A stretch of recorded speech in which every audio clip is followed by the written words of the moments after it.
साथीहरु म खोला नजिकै आइपुगेको छु।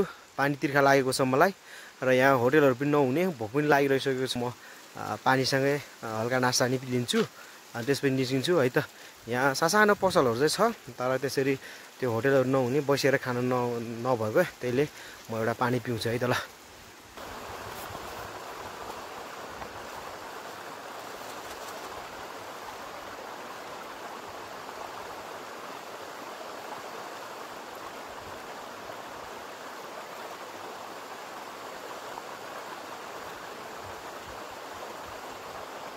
फोहोर छ हैन, फोहोर पनि हिलेको छु अनि चाउचाउमा पानी राखेको छु, यो पानी राखेको छु अनि यसरी खान्छु। अनि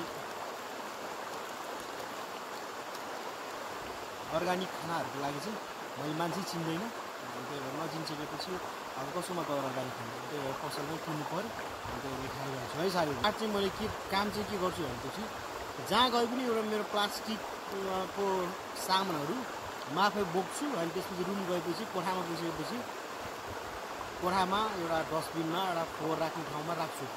त्यसरी गर्छु। अब तपाईहरुलाई पनि जनचेतनाको लागि यो प्लास्टिकहरुको एकदम असर गर्छ यिनीहरुले। यो प्लास्टिकहरुले हैन, खास गरी प्लास्टिक जङ्क फुडहरु खानु त हुँदैन तर पनि खाइरहेको छौं। तर खाए तापनि यो प्लास्टिकहरुलाई चाहिँ जहाँ पाए नफाल्नु। एउटा 15 रुपैयाँको 20 रुपैयाँको चाउचाउ खाइसके पछाडी यसले वातावरणमा पार्ने प्रतिकूल असरहरुको बारेमा हामीलाई पनि जानकारी हुँदैन। त्यसले गर्दा यसले वातावरण ठुलो क्षति हुन्छ।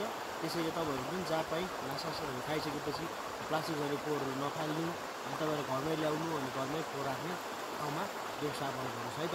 मैले भन्छु।